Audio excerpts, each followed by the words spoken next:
Livro do Apocalipse, do capítulo 1. Eu lerei dos versículos do 4º versículo até o 8º.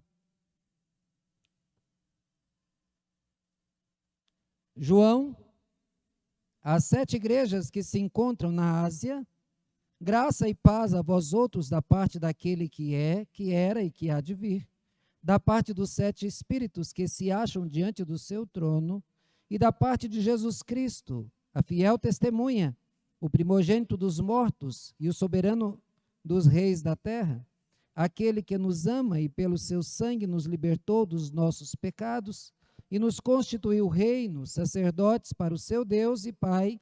A ele a glória e o domínio pelos séculos dos séculos. Amém. Eis que vem com as nuvens, todo olho verá, até quantos os traspassaram, e todas as tribos da terra se lamentarão sobre ele, certamente. Amém. Eu sou o Alfa e Ômega, diz o Senhor Deus, aquele que é, que era e que há de vir, o Todo-Poderoso. Meus irmãos, quando nós abrimos no último livro da Bíblia, nós temos um certo receio, o modo como foi escrito, a forma como foi exposta o Apocalipse, com as suas figuras, a sua linguagem, a sua figura de linguagem apresentada ali. Isso causa medo em muitas pessoas e elas temem. E quando olho Apocalipse, eu não gosto de ler Apocalipse, que eu fico com medo. Eu disse outro dia, ao pregar aqui também Apocalipse, eu falei a respeito. Apocalipse quer dizer revelação. Foi um livro que foi escrito para uma igreja que estava sendo perseguida pelos judeus, que eram seus compatriotas, perseguida pelo poder romano, que era o poder dominante, perseguido pelos gentios de modo geral, que perseguiam os crentes fiéis, perseguidos pelo mundo pecaminoso à sua volta, que era uma grande preocupação, porque poderiam ser levados ao pecado. Para esta igreja perseguida foi escrito o Apocalipse, para que, uma vez tendo ciência da presença de Deus nas suas vidas, essa igreja pudesse estar forte.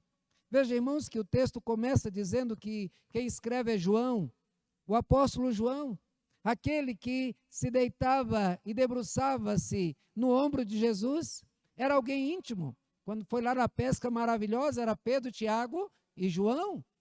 Se você ver os momentos especiais que Jesus teve, em todos eles descritos, João estava lá. E João agora, ele que estava sendo perseguido, ele apresenta-se como alguém que conhece o Mestre, como alguém que é testemunha ocular. Quem escreve é João. E escreve para 7 igrejas.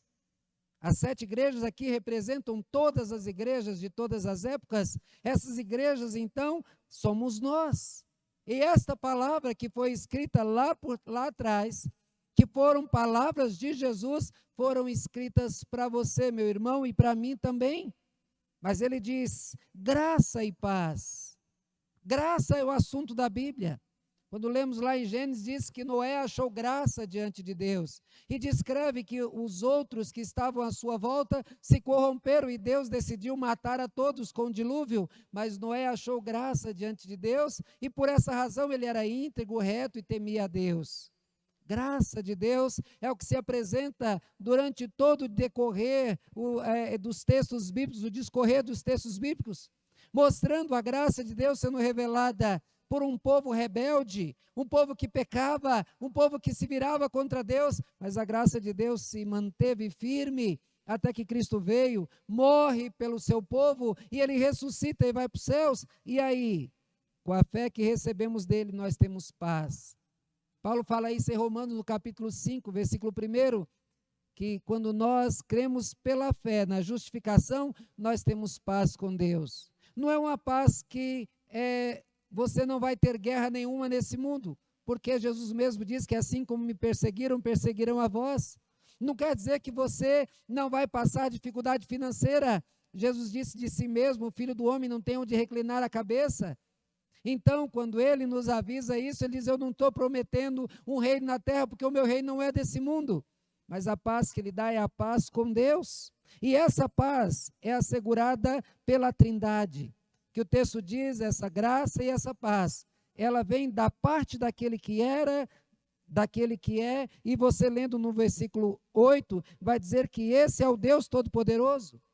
Essa paz vem da parte do Pai, porque o Pai desejou você. Você, como igreja do Senhor, sinta-se especial, porque você faz parte do projeto salvador do Pai, que deu o próprio Filho por você, mas também é da parte dos 7 Espíritos, aqui falando dos 7, a completude da ação do Espírito Santo para a salvação do pecador, daquele que não abandona, daquele que foi enviado como Consolador, mas diz também no versículo 5, da parte de Jesus Cristo, fiel testemunha, primogênito dos mortos, soberano dos reis da terra.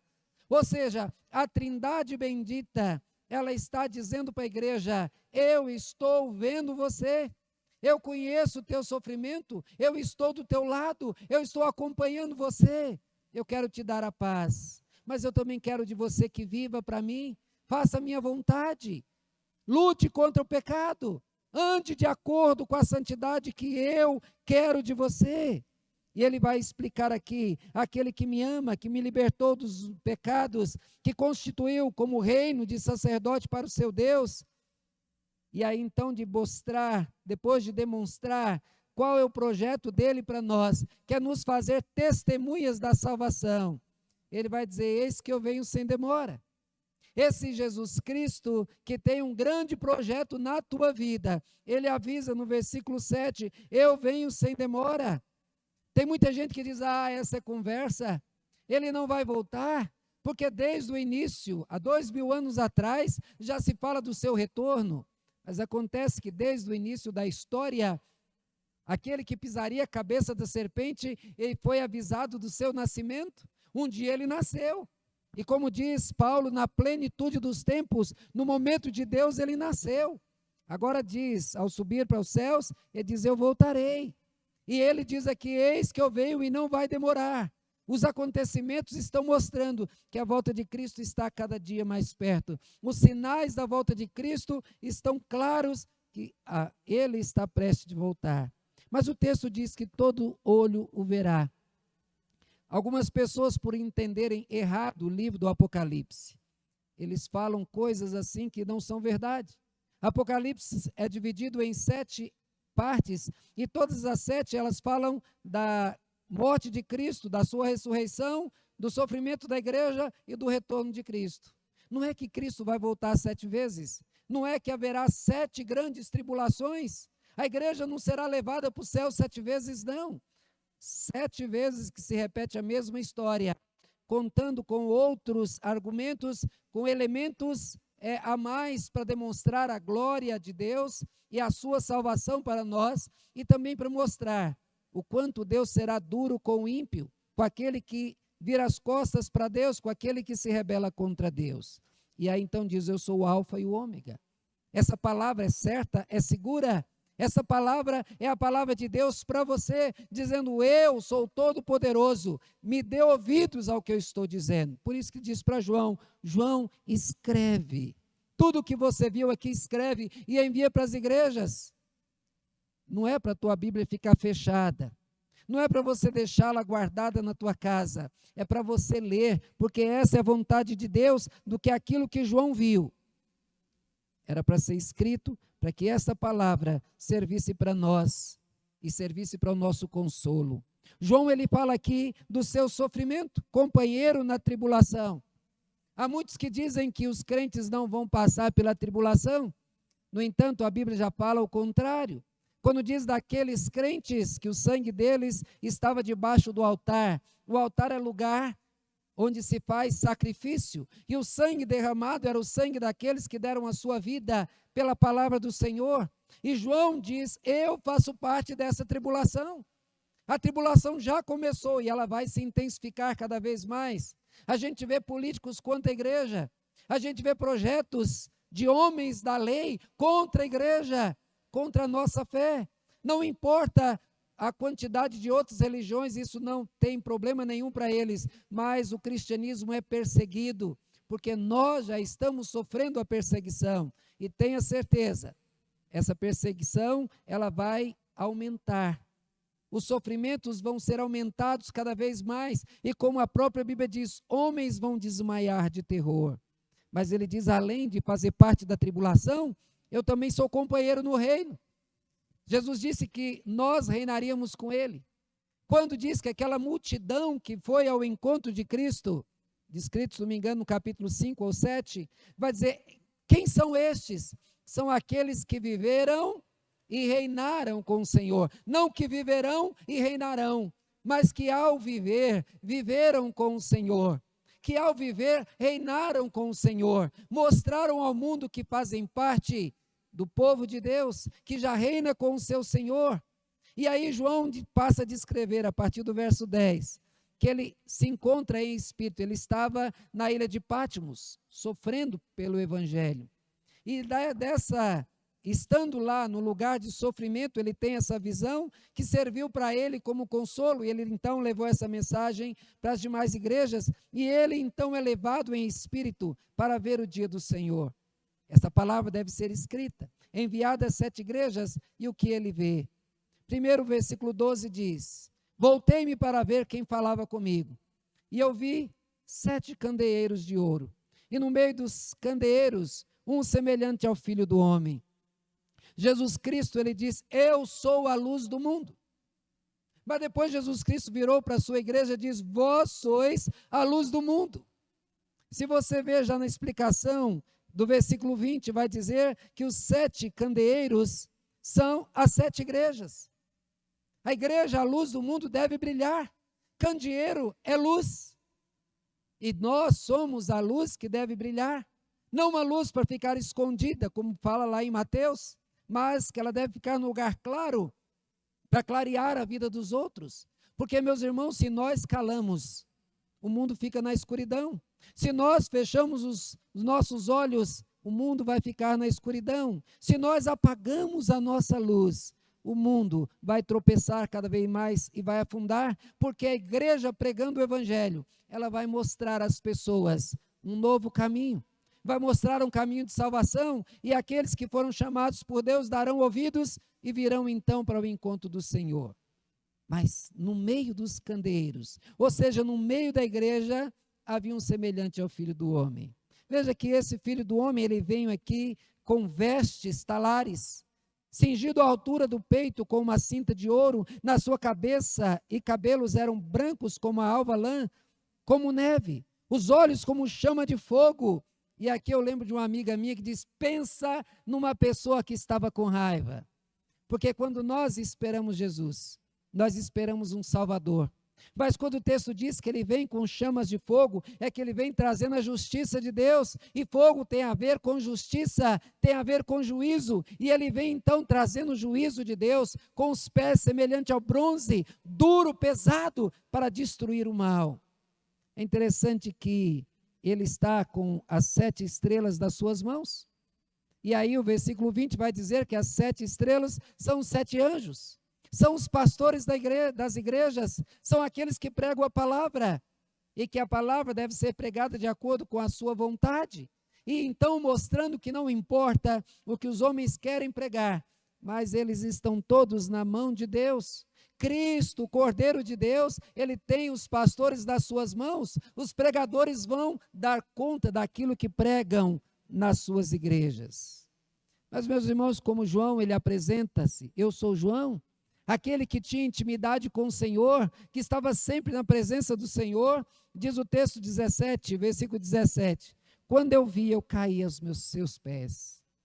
João, ele viu uma figura grandiosa, brilhante, linda, gloriosamente ornamentada, e aí então quando ele olha mais perto, ele vê, é Jesus, ele viu ali o Cordeiro de Deus, ele viu ali o seu amigo com quem ele andou na terra, com quem ele viu me fazer milagres, quando ele esteve tantas vezes, ouviu os seus ensinamentos, e diz o texto que quando ele o viu, quando olhou e viu, é o meu Jesus, é quem eu vi subir na glória, é quem eu vi me ensinar coisas maravilhosas. Nesse momento ele cai por terra, mas Jesus chega até ele, dá as mãos e o levanta, com certeza deu-lhe um abraço carinhoso e disse para ele, eu sou aquele, não temas, que eu sou o primeiro e o último, aquele que vive, que estive morto, mas eu estou vivo pelos séculos dos séculos. Ele então dá a sua palavra, e ele diz: eu sou o Senhor. Meus irmãos, quando nós olhamos tudo isso a respeito do Apocalipse, nós vimos algo grandioso, vimos a presença de Deus na nossa vida. E o que ele tem visto na igreja? Imagina Jesus Cristo entrando nas igrejas hoje. Imagina Jesus vendo cultos de várias maneiras, de várias pessoas se dizendo que são cristãs, que as suas igrejas, elas estão adorando a Deus, mas com coisas totalmente diferentes da vontade de Deus, e Jesus está lá. Ele está segurando os pastores das suas mãos, mas ele está ouvindo aquilo que está sendo ensinado, ele está vendo o que está sendo feito. Ministérios de danças, tantas outras coisas para agradar os olhos das pessoas, tantas apresentações de homens que querem aparecer, se mostrar, pessoas que têm grande voz para cantar apenas para sua própria glória, e muitos deles estão fazendo para si e não para a glória de Deus. Com certeza, Jesus Cristo está contrariado com essa sociedade que tem se aprofundado cada vez mais em pecados. Ele está contrariado com os governantes que têm deixado com que o povo sofra de maneira injusta, de maneira desonesta. Ele está contrariado com as pessoas mundanas que estão se envolvendo em pecados cada vez mais graves.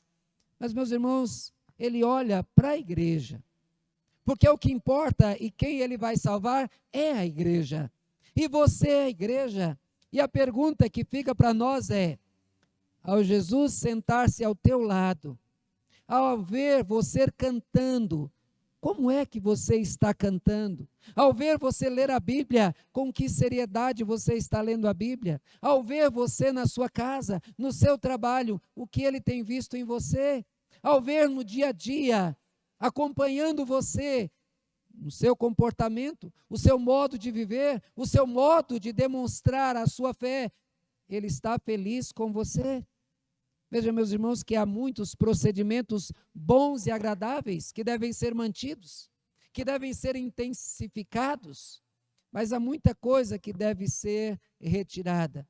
Nós estamos felizes com o nosso modo, com o modo da igreja, de modo geral, servir a Deus?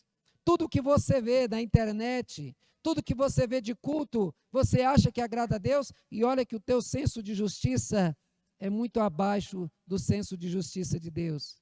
E a igreja presbiteriana do Brasil, ela tem agradado aos teus olhos, agradado a Deus em tudo? E a quinta igreja presbiteriana tem agradado a Deus? E você olhando para dentro de você, para o teu próprio comportamento, você tem agradado a Deus? Nós gostaríamos, meus irmãos, de falar nessa noite com o que Deus está insatisfeito em relação às igrejas de hoje. Porque do capítulo 2, nós vimos aqui as cartas que foram enviadas à igreja de Éfeso, à igreja de Esmirna, de Pérgamo, de Tiatira, à igreja de Sardes e à igreja de Filadélfia e à igreja de Laodiceia, 7 igrejas. E o que foi escrito para essas igrejas desses 2 capítulos? Mostra alguns elogios. Mostra dizendo: eu estou andando, eu sei da sua dor, eu sei do seu sofrimento, eu sei que você está sofrendo, mas eu estou com você, eu vou dar alívio, eu vou te dar a compensação, eu vou te dar galardões. Mas eu gostaria de chamar a atenção para aquilo que insatisfaz, aquilo que traz insatisfação para Deus ao olhar para a igreja. No capítulo 2, versículos 4 e 5, Deus diz assim: tenho, porém, contra ti que abandonaste o teu primeiro amor. Lembra-te, pois, de onde caíste, arrepende-te e volta à prática das primeiras obras. Senão eu venho a ti e moverei do teu lugar o teu candeeiro, caso não te arrependas. Também no capítulo 3, versículos 15 a 17, para a igreja de Laodiceia, diz: conheço as tuas obras, que nem és quente nem és frio. Quem dera fosses frio ou quente, assim porque és morno e nem é quente nem frio, estou a ponto de vomitar-te da minha boca. Deus está insatisfeito com a frieza espiritual de muitos crentes. Estou falando de crentes, não estou falando do mundo lá fora. Outro dia eu falei aqui das duas naturezas. O crente tem duas naturezas, a natureza, a nova natureza e a velha, que vai conviver com essa luta todo o tempo, mas o povo lá de fora só tem a velha natureza. A natureza que não vê o pecado, que não tem nenhum questionamento em relação ao pecado, porque eles já são escravos de Satanás. Mas nós estamos falando de crentes.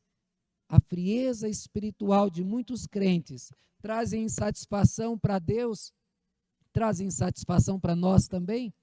Será que nós estaremos felizes com o modo como nós prestamos culto a Deus? Será que você poderia dizer de você mesmo que você, a tua vida espiritual, você está animado?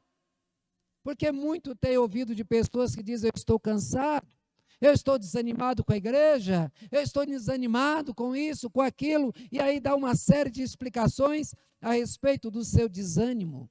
Mas o teu desânimo é com homens. Mas você não vem para a igreja para servir a homens, você vem para a igreja para servir a Deus. Como é que tem sido o teu testemunho? Como você tem vivido como um crente? Isso demonstra um fervor espiritual. Quando você fala de Deus, como é que você fala de Deus? Você fala com a fé daquele Deus que faz, que tem poder. Quando alguém ouve você falar de Deus, ela fala assim: eu quero esse Deus. Porque se você ver alguém descrevendo uma comida gostosa, e ele comeu e gostou, e ele então vai descrever: olha, mas eu comi isso, quando eu cortei, aquela coisa desceu, aquele caldo gostoso, e ele começa a descrever, e você vai enchendo a boca d'água. Ao terminar, diz: moço, pelo amor de Deus, me consegue essa receita, porque eu quero esse negócio. E o teu testemunho tem feito as pessoas dizerem que eu quero o que você tem? Meus irmãos, quando os crentes eram perseguidos e eles eram mortos, a morte deles não causava medo, pelo contrário, causava nas pessoas que assistiam à morte, dizendo: eu não sei o que esse povo tem, eu não sei o que eles servem, a que eles servem, mas veja esses homens, nem o fogo, nem as feras, nem o sofrimento faz com que estes homens fiquem tristes, faz com que eles chorem, eles morrem sorrindo, eles morrem cantando, porque morrem para o Senhor.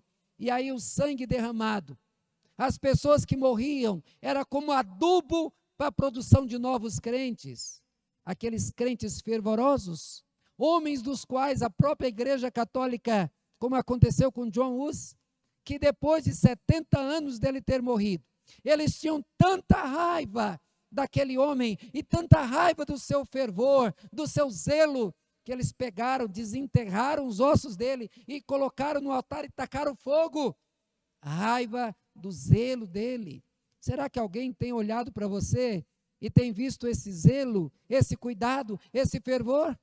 Na sua vida, em todos os atos, na sua vida, no seu prazer, na sua vida financeira, na sua vida eclesiástica, no trato seu com a igreja, na presença dos cultos, no modo de você cantar, no modo de você falar. Você tem demonstrado esse prazer? Deus está satisfeito com você? Veja, meus irmãos, que lá em Romanos, no capítulo 6, versículo 19, diz assim: assim como oferecestes os vossos membros para a escravidão da impureza e da maldade, para a maldade, assim oferecei agora os vossos membros para servirem à justiça, para a santificação. Assim como você ia para a festa quando você não era crente, assim como ia para a prostituição quando você não era crente, assim como você ia para fazer as coisas erradas, com o prazer que você ia para fazer as coisas erradas, você deve então demonstrar um prazer ainda maior nas coisas de Deus. Mas, meus irmãos, muita gente tem visto o lado contrário, por não entender o que é a igreja. Igreja é o corpo de Cristo que leva para os céus. Igreja é o povo de Deus que está nessa terra como peregrino. Pouco tempo atrás ouvi de uma pessoa recém-convertida que ela disse: pastor, mas depois que eu me converti, a minha vida só piorou.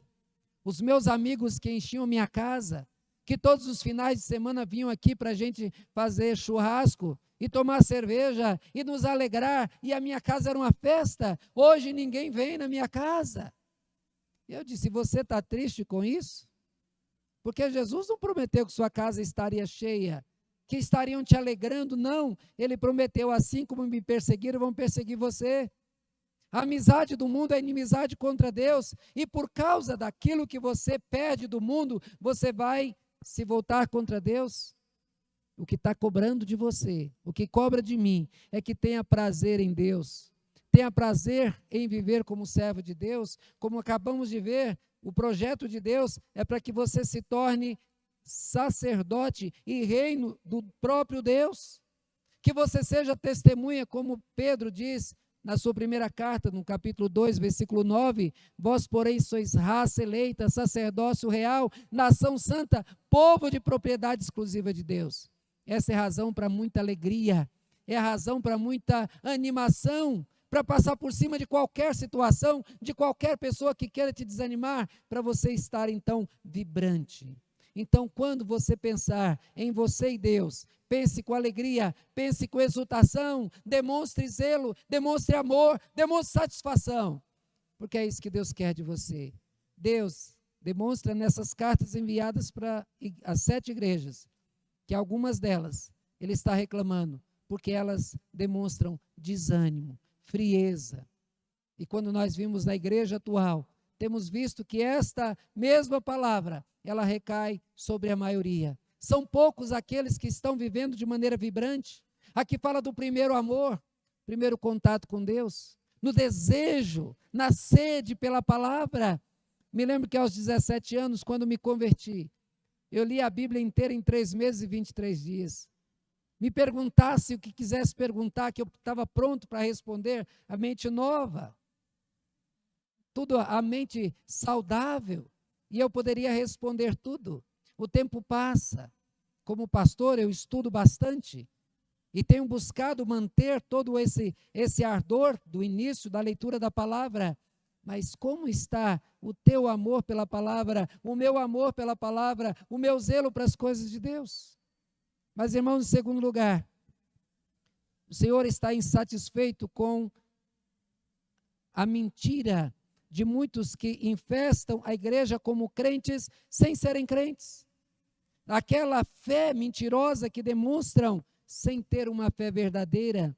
Dizem que são crentes, mas não vivem como crentes. A igreja de Esmirna, essa palavra para ela foi no capítulo 2, versículo 9. A blasfêmia dos que a si mesmos se declaram filhos de Deus e não são antes sinagoga de Satanás. No capítulo 3, a parte B do versículo 1 até o versículo 2, que diz: conheço as tuas obras, que tens nome de que vives, mas está morto. Não tenho achado íntegras as tuas obras na minha presença. Dizer que é crente é uma coisa, ser crente é algo totalmente diferente.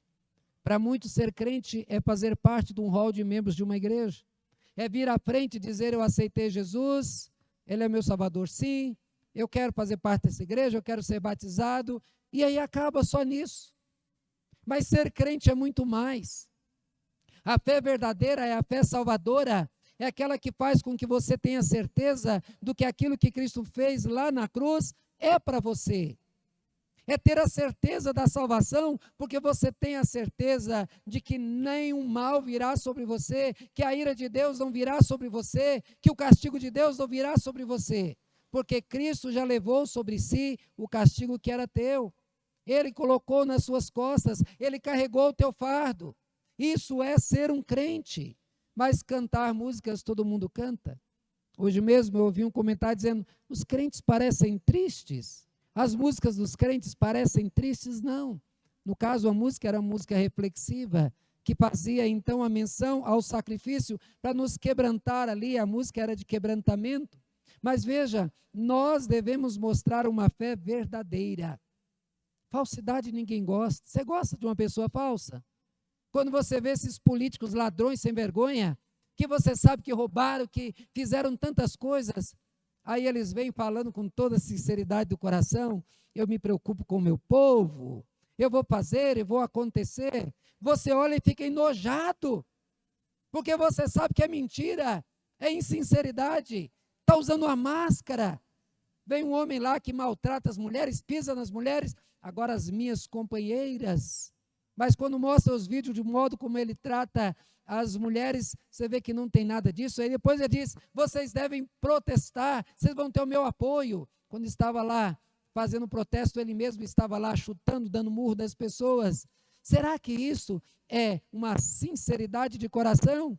Se você não aceita esta falsidade, se você não aceita mentira, saiba que o próprio Deus, ele está insatisfeito com muitos que infestam a igreja, dizendo-se crentes, mas dão trabalho, causam escândalos, vivem de maneira pecaminosa que só faz com que as pessoas se afastem da igreja. Mas eu vou ser daquela igreja? Você está me chamando para ir fazer parte daquela igreja com aquelas pessoas que estão lá dizendo que é crente? Vou não. Para ser crente igual a eles, eu não quero ser. É isso que pessoas lá de fora fazem, ao ver pessoas que têm uma falsa fé dentro da igreja, cantando na igreja, participando, pregando na igreja, e diz, aqueles.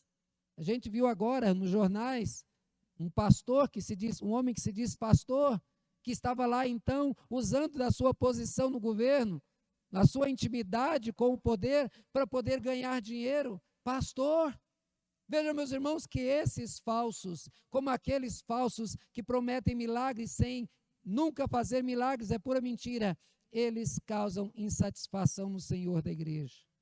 Mas em terceiro lugar, Deus também está insatisfeito com o ensino de falsas doutrinas e falsas práticas espúrias nos cultos.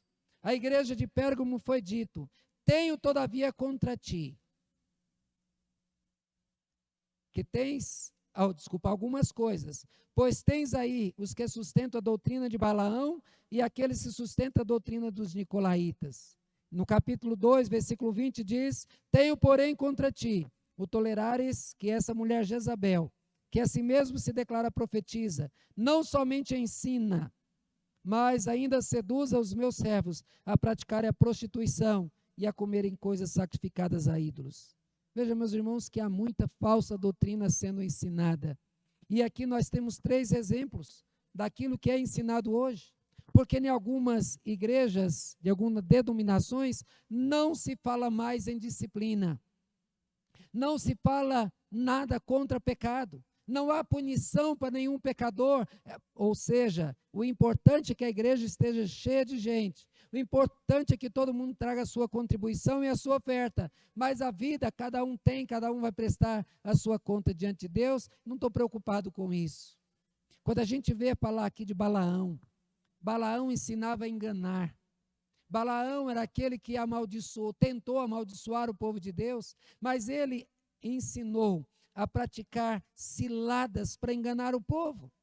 E do mesmo jeito a doutrina de Balaão é essa, engane, arme situações, faça o que você quiser fazer para conseguir o que você deseja.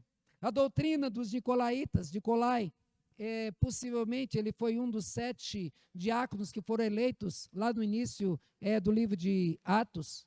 E Nicolau, ele ensinava o seguinte, ele tinha uma mulher muito bonita, e a sua doutrina era essa, tudo vale para você conseguir os teus objetivos. Não é isso que muita gente tem ensinado?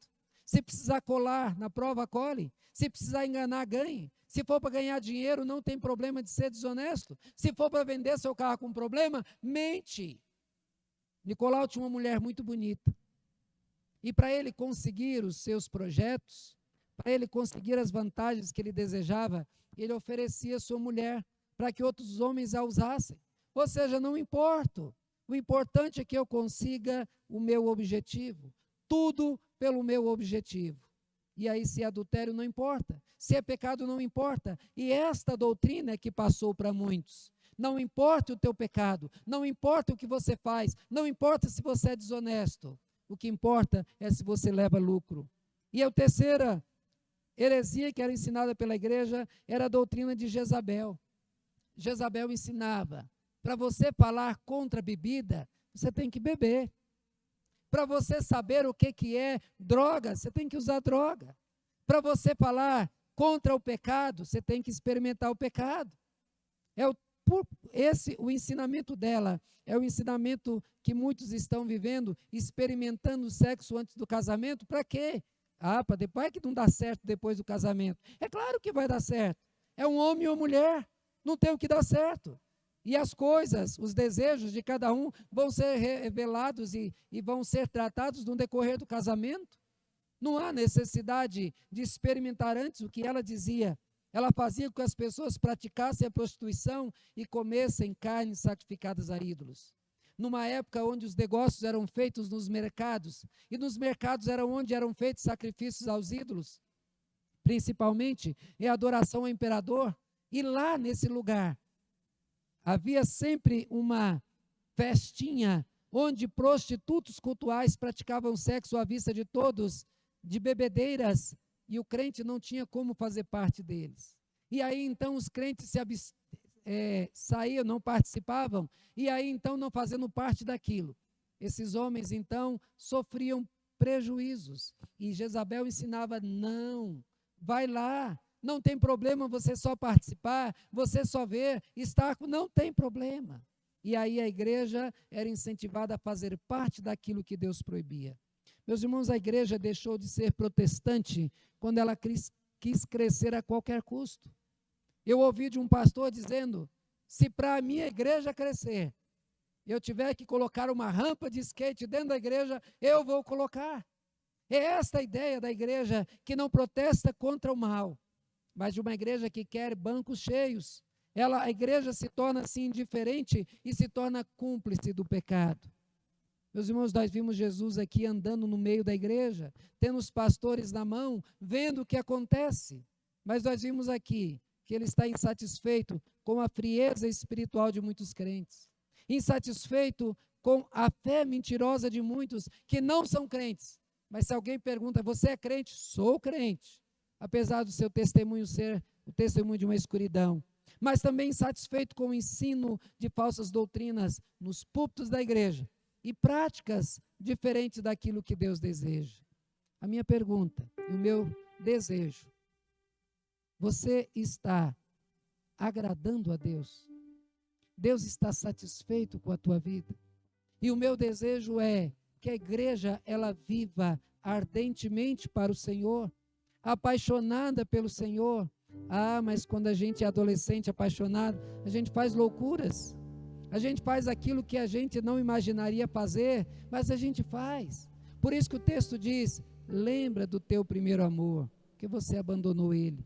Então, meus irmãos, essa palavra para nós. O Senhor está insatisfeito com muitas coisas. Que Deus possa estar satisfeito contigo.